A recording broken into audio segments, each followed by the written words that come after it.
Hot breath. Hello, everyone. Welcome to what we call Hot Breath Live. Maybe. Don't mind me. Mark, Do a quick rub and talk. this is perfect. This is how we're going to go viral. This is our big break, people. It's Mark. All right. I'm sorry. Oh, your gal must Gotta be grow so up. proud. Oh, yeah. What the? Tiny penis. No, come on. Nah, I've listened to Tuesdays with Stories. I know the deal. medium. So, people in the comments, that is a great icebreaker. So you don't have to ask that question anymore. Don't ask Mark how big his penis is. He just told us.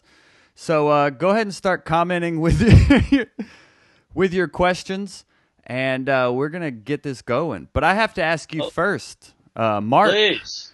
Yo.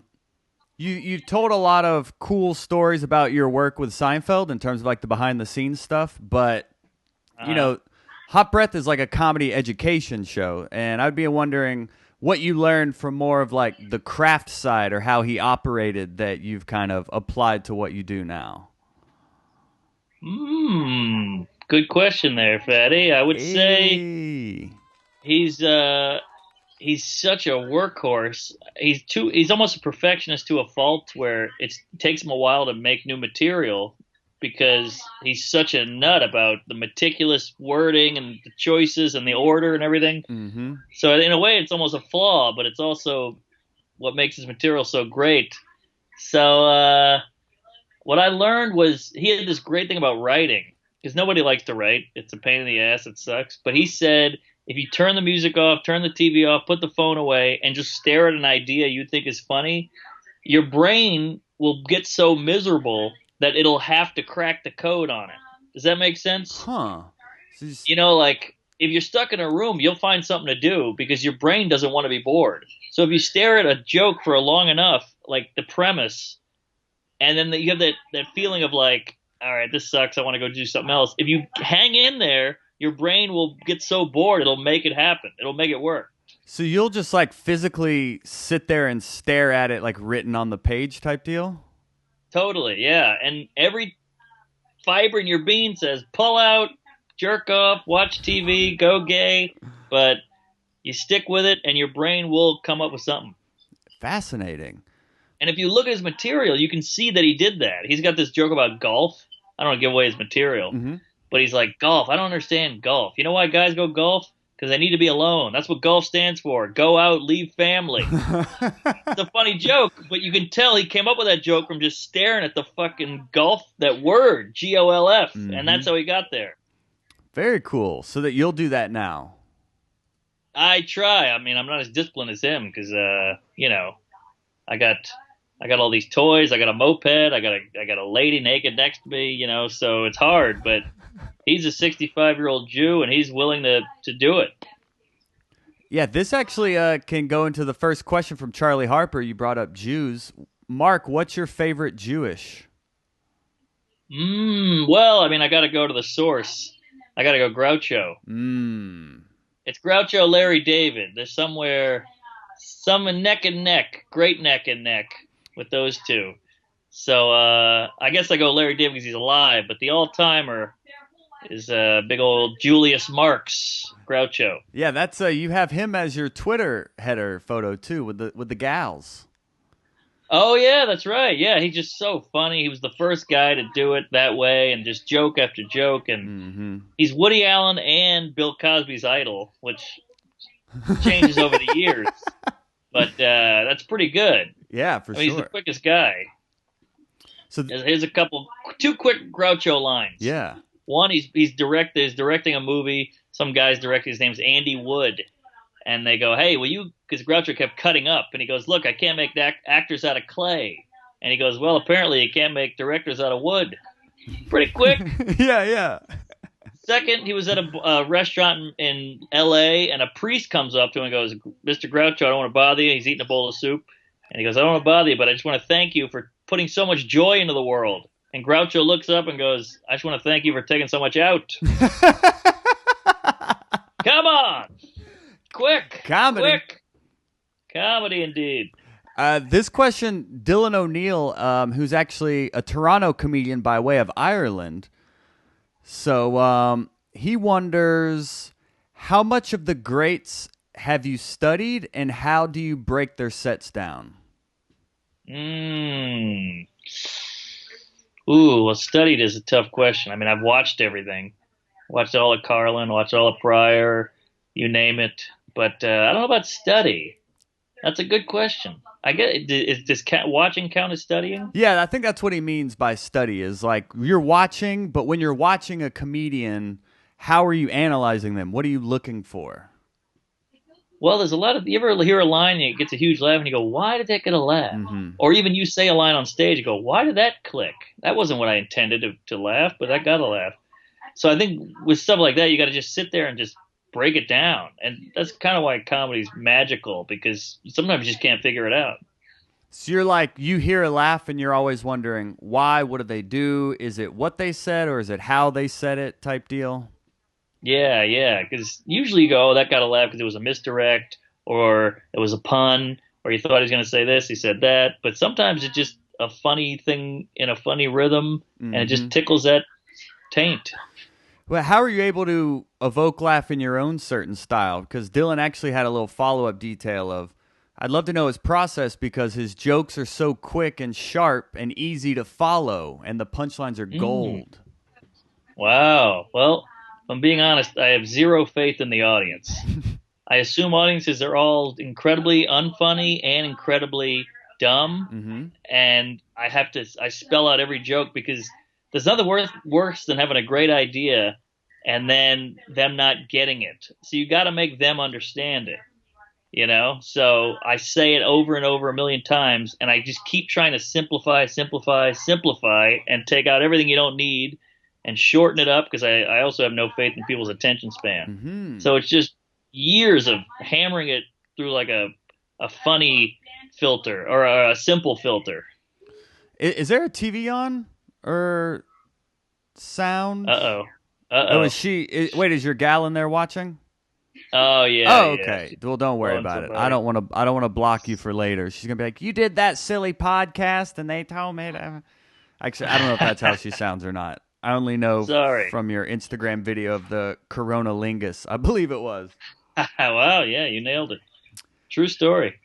Well, when you're talking about like editing your joke and the audience not understanding it, when you say a joke one way and then you're like they're not understanding it, how are you then editing it down? What are the things you're manipulating to make them understand it in the future? Keep it simple. I always think about McDonald's. You Okay. know, what would McDonald's do? You know, this has got to appeal to everybody, and it's got to be easy to understand. It's like a website. You know, you ever go on a website, you're like, what? You read legal jargon, you're like, what the fuck is this? Mm-hmm. I think you got to just make it so it's buttons and letters and colors. You know, just easy peasy to figure out. You want to walk Simplify. into that store and get it. So it's like maybe they don't understand the premise, so you need to be more clear on what it is you're even trying to say with the premise. Of course. I Uh mean, huh. look at Chris Rock. He repeats his premise 3 times. You know, women can't go back in lifestyle. They can't go back in lifestyle. Women. That's just him making sure you get it. You Mm-hmm. know exactly what he's saying. Nice. Simple is better. Oh, you got to keep it simple. Nothing worse than being confusing as a comic. All right, Justin Bournoville. What is your opinion of the live stream shows that are popping up online? Would you recommend starting one or waiting until this craziness is over? You got to do what you got to do, Justy. You know, get out there, keep sane, have an outlet. It's all about having an outlet. You know, we used to get up on stage twice a night, 3 times a night. Now that's just completely wiped out. So Mm-hmm. you got to figure something out. So if you want to do it, do it. I don't know if there's much to gain from it, but at least you're yapping your gums and scheduling something. It gives you a little hope. Have So you I say do it. have you done any of them? One or two. I think they're dumb. I'd rather do this. Yeah, that's what I've been asking every comic that has come on here. Is like a lot of us right now are like, what do we do as comedians? You know, and a lot of Yeah, people are saying like Mike Cannon and Jacob Williams was on here today, and they were all we're just creating a bunch of content. While Sean Patton was yeah, on here saying he's doing more of these live stream pop-up shows and stuff like that. What are you doing? I'm doing this. I'm making videos. I'm tweeting like a madman. I'm writing like a madman. So for me, it's all about staying funny, and I don't feel like those live shows are funny. Really that funny because it's all about the laugh. I need that response from an audience. So it's tough.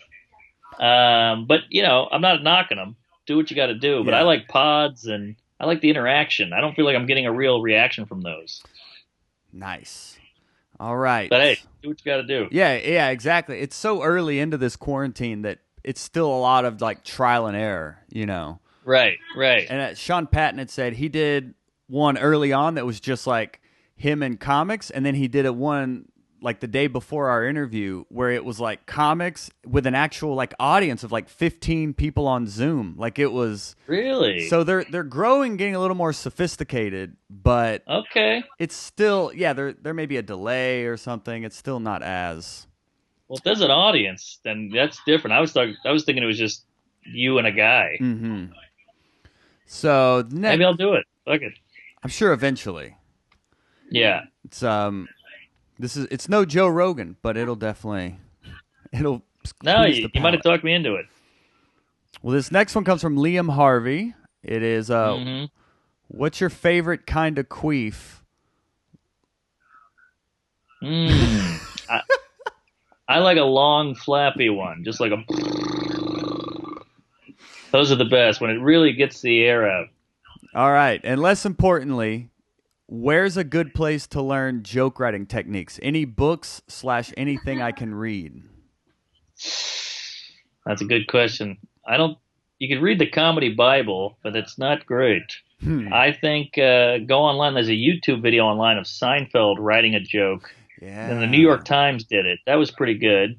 But again, it's like boxing. You got to get in the ring. Right. It's hard to learn. You got to try it and fail and tweak it and try it.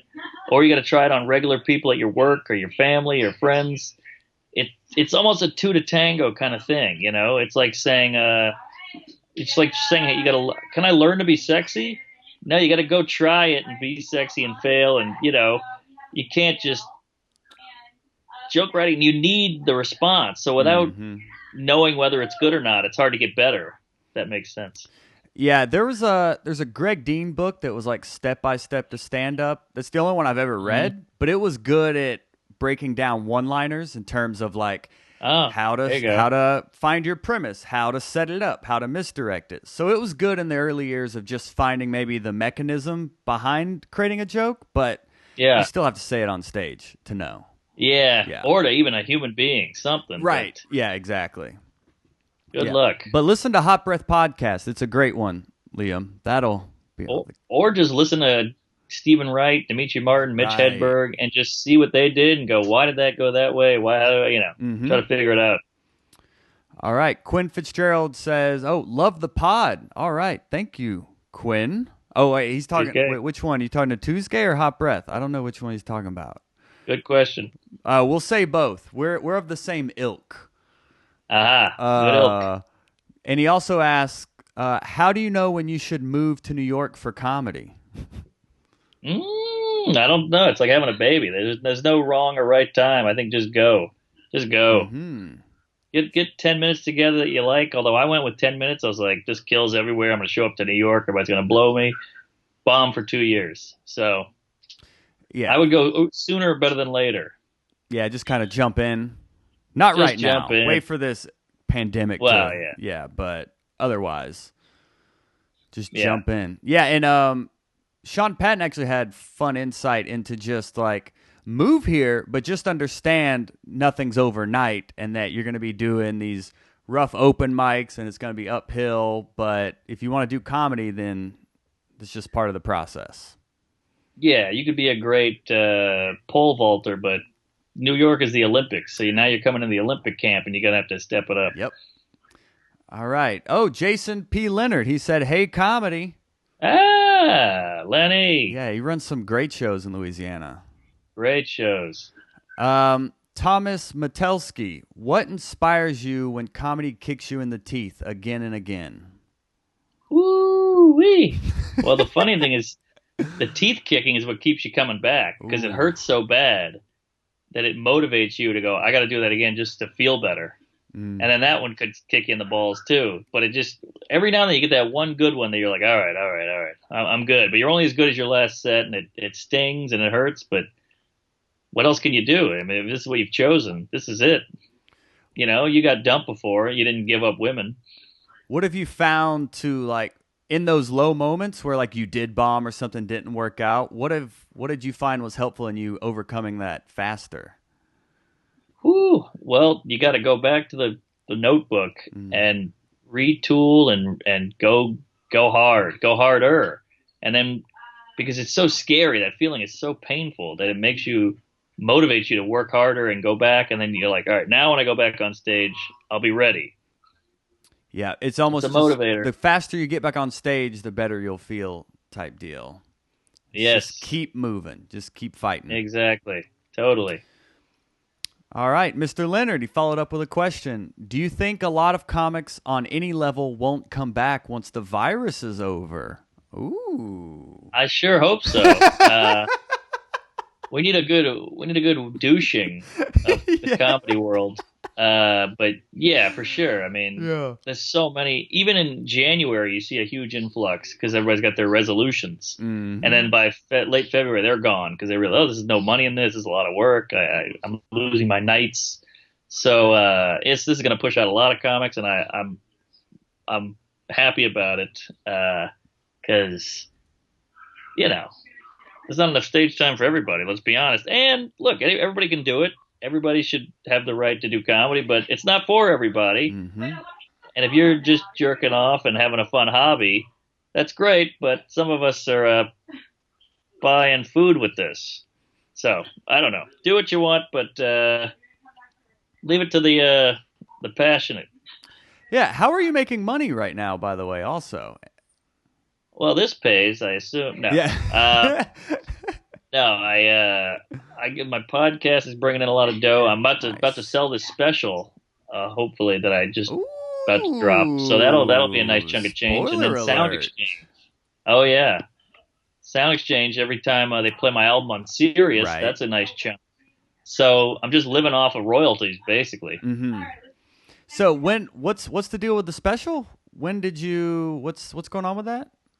Well, it took a little longer to edit because my editor had a snafu, and then we have a network involved, and then they pulled out, and then we got a new network. So there was all kinds of hiccups, but we're back, and it looks great, and I'm proud of it, and I'm happy with it. So it should come out soon, but I need a little time to promote now that it's all done. I thought it was going to come out yesterday, but everything fell apart. So now it's coming out in like 2-3 weeks, but I just because I need some promotion time. Oh wow, okay. Where'd you film it at?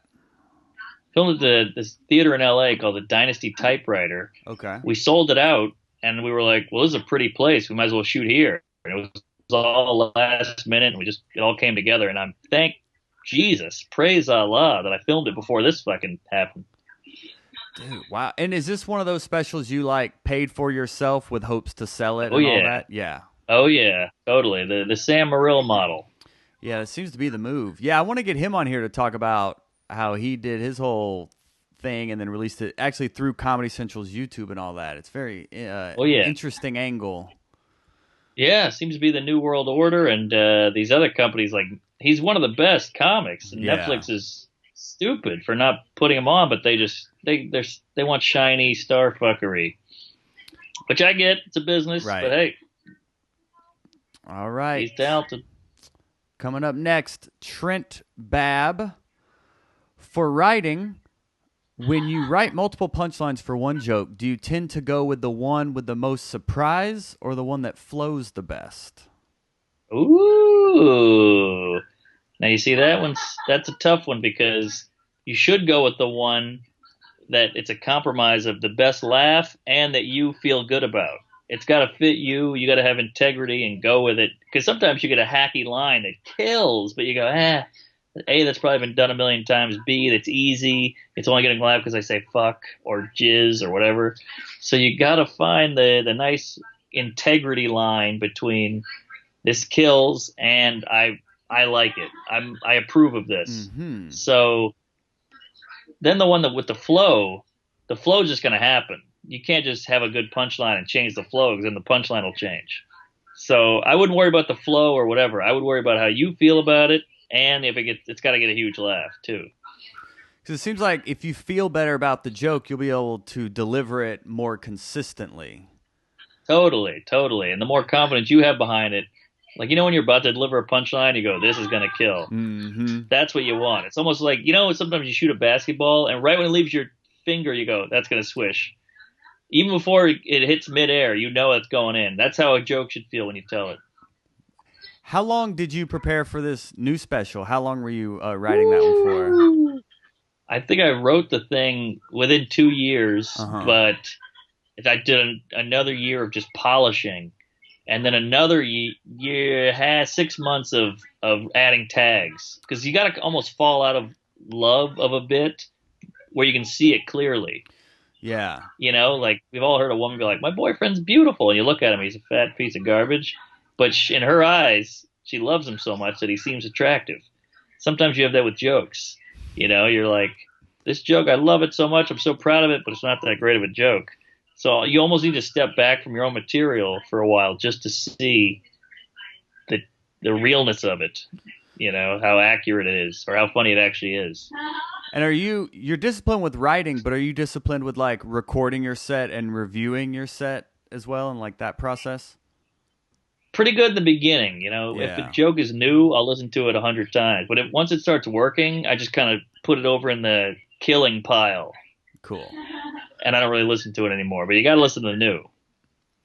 All right. Charlie Harper, first comic you saw live. Oh, me. Jeez. I thought he was about to say his first comic I saw live. I saw this guy. Are we talking real comics or like open micers? Probably a name-worthy comic. Jeez. Maybe Seinfeld. I saw Seinfeld in 01 in Baton Rouge. Whoa. Dating a gal. She got me tickets for a birthday present. I still remember it. He ran out. He had the suit on. It was incredible. I still remember some of the bits. I saw George Carlin shortly after that at a casino in Mississippi. Not a great set, but something cool to see. I'm glad I saw him because he died shortly after. So, yeah, those are probably the two big ones that stand out. Nice. All right. Zach Lyman, where was your first headliner gig? Ooh. First headlining gig was at a place called the Howlin' Wolf in New Orleans. And it was like, wasn't even a real headlining gig. It was like 6 comics and I went last. Right, yeah. And those are benchmarks. Those are milestones though in our careers. Sure. I was happy about it. I was excited. I was flattered. My name was on the flyer. 12 people showed up. Right. It's a huge room that fits 500, but 12 people are there just and I bombed my ass off, but it was still a big moment. My brother showed up and nobody liked it, but it was something. All right. Liam Harvey, how do you get away with riskier bits like your pedophile bit, grape juice, he said. Oh, thanks. That bit took months and months. It took almost a year to get that bit to work. Whoa. Because it's so dark and, such a touchy subject, no pun intended with the kid touching. But it's so tough that, you had to work that bit out, but you got to also factor in that they're terrified, So it's tough to get those jokes to work. So you got to almost have to tweak those to perfection in your apartment before you can actually get a laugh at it. The joke has to be pitch perfect before it'll work because the subject matter is so edgy. How do you get it right in your apartment alone without an audience? Because I still bombed with it. You got to just suck it up and bomb with it and just get little bits of information from the audience every time it bombs. Like, all right, it did a little better if I say it that way. If I say it faster, it does better. Or if I just lean into it, it got a little bit better. And then over time, just with those little clues, I could get it to work 100%. But it took a lot of trial and error of just guinea pigging that bit over and over. Let me try it a little this way. Let me try it that way. Let me try that. And it took forever, but I finally got it. What makes you continue to pursue a joke like that instead of just saying, it's useless, I'll throw it away?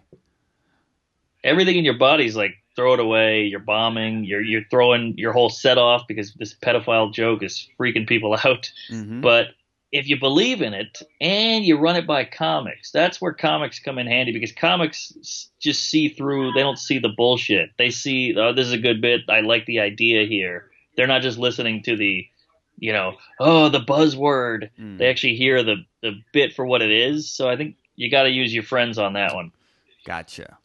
All right, we got about 6 minutes left, kids. So we're gonna bump them in here. Mike Fountain, best ways to recognize, sharpen, and develop your persona/voice. Ooh, man. I got to tell you, that's a good question. When I was coming up, I asked everybody that question. I'm over for Pete Holmes and I asked him. I asked Tom Papa. I asked everybody when I was starting out because I was like, what the hell is your voice? What is that? Why is everybody found theirs and I haven't found mine? And somebody told me, I forgot who, but somebody gave me the great advice is look at all your jokes that work and find the common link between all those jokes. And that's probably your voice. Why do you keep going back to these? Why is this subject matter touched on a lot? Why is this like this? Why'd you pick that material, whatever it is? And that helped me. And listening to yourself, and you go, "Oh, that's a joke I would tell." Or you listen to your friends, they go, "That's such a Mark joke." And you're like, "Really?" And then you go, "Okay, so what the hell's Mark? What the hell's that?" And just it's all about clues and remembering everything. Take it all in. So for me, I figured out eventually that my shtick is it's basically saying, if this is like that, then why isn't this like that? And that's my whole act. Yeah. Nice. I don't see color. Well, then I'm black. No, you're not. Aha. Just find inconsistencies. All right. Vic Cedeno. He said comedy. Hey, Vic. Vic's Vapor Rub.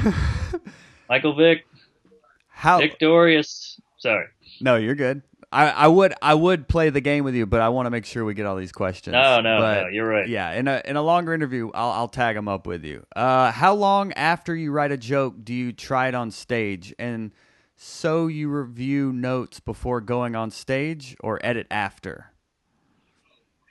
Whoa! Is this 2 questions? So I think it's how long after you write a joke will you try it on stage, and then do you review notes before going on, or do you just edit after? Good question there, Vicky. I write, if I feel good about a joke that I've written, I'll do it that night. Sometimes I'll write it on the train on the way to a show and feel like, oh, this is a jackpot, guaranteed laugh. I'll try it. And it doesn't always work. Probably 9 out of 10 times it doesn't. But if I feel good about it, I'll try it. Sometimes I have an idea in the shower and I go, this is big, and you got to take it apart.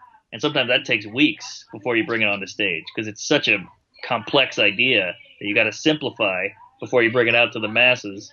And 2, I will look at my notes till the millisecond before I grab the microphone. Mm-hmm. I'm walking to the stage looking at my notes. You got to look at your notes. I read something when I was a kid that if you study right before the test, you have if you read through your study material bullshit before your test, you'll do 28% better. And it's the same with your jokes. If you look through it, especially new stuff, it helps. Boom. All right. Boom. Sean Murphy. I've heard for years that you need to be able to perform clean comedy. I try hard to write clean, meaning I don't curse a lot, but my subject matter always ends up adult. What's your opinion on clean comedy? Hate to say it, Shawnee Murph, dog, but it is very helpful, very almost necessary. I mean, even Dave Attell, who's the funniest guy on the planet, who's got midget jokes and jizz, he's got clean. He can write clean. He can do it.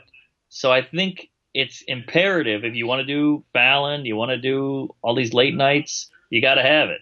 So it's a good way to get in the door. I'm not saying it's you. I'm not saying it's your voice or your path for forever, but I think it's good to have, and fuck it.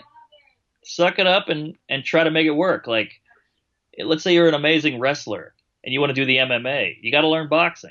You got to box a little. So have it in your corner. I'm not saying it's got to be your future career. What's the opposite of temporary? Permanent? Thank you. It's not your permanent world, but try it. Knock it out. And it's harder. It is harder. I will say, as a comic, I can admit clean is harder. Dirty is easier. I'm not saying dirty's bad. I'm not saying dirty's hack, but it's easier because sex will get a laugh. Cursing will get a laugh. So challenge yourself by trying to write some clean. Yeah, and if you didn't have clean, you wouldn't be able to open for Seinfeld.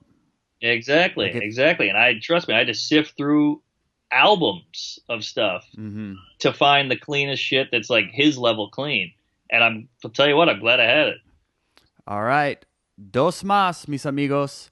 Charlie Harper, what do you feel is the biggest drawback that keeps the bigger distributors from buying specials? Well, I'll tell you what Netflix told me. Okay. They said we got a lot of honkies, a lot of straight whitey, but if you're selling out like 2,000 seats or more, we'll have you because that means they can guarantee views. So be a minority, get in a wheelchair, be fat, have something, or get famous and then go and become a stand-up. Or just get a following. If you get a following on your own, if you become some YouTube queef, that'll help. Go get a huge YouTube numbers and then send them your special. They'll buy it. They're just business people. They're suits. Yeah. They just want numbers. They want money. They want views. So if you don't want to do it the long way, that's your route. Go viral, then do comedy. All right.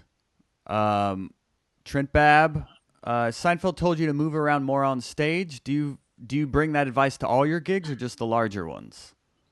Now I do it at all of them. Why the hell not? Because I wouldn't do it, but when he told me that, I was like, what the hell? This guy's old fashioned. He's out of touch.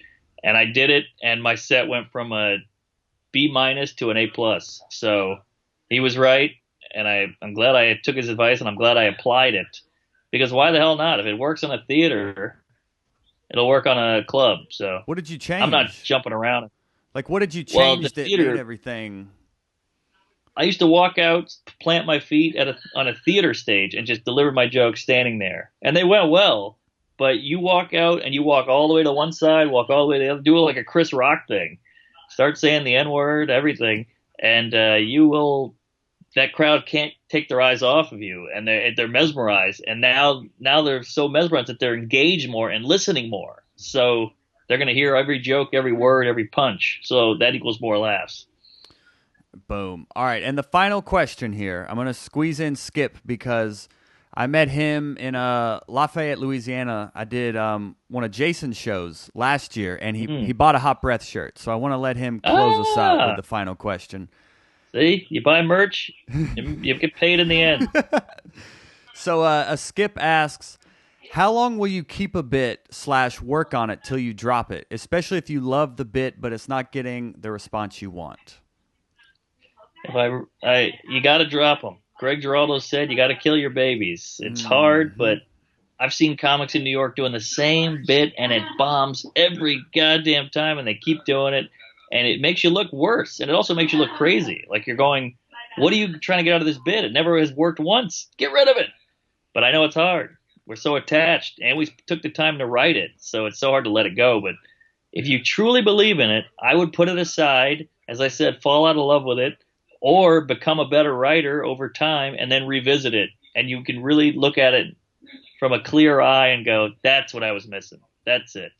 I missed that one little angle, and that changed the whole bit. So if you really believe in it, put it in the drawer, come back in a year. Boom. Mark Normand, everyone. Let's give him a round of applause. Thank you, Mark, for coming back on Hot Breath, man. I know we had an interview planned while you were in Atlanta, and then Corona brought us to Skype. So I know. I'll be back. It's already rescheduled. I'll be back. I think at the beginning of next year. I'll have some new material. The special will come out. Listen to the pod. Yes. It's like we never left. Yeah, everyone, go support Mark, Tuesdays with Stories, the podcast. And when that special comes out, man, anything we can do here at Hot Breath to help you, man, please don't hesitate. God love you. Yeah, share it. Spread the word. Go gay. Spread your cheeks. Anal, queef, semen. Praise Allah. Thanks, gang. Mark Normand, thanks for being at the Hot Breathiverse, my man. Thank you. Hey, what's the title of your special? Out to lunch. Out to lunch. Trent Babb at the buzzer. Mark Norman, have a good night. Stay safe out there, my man.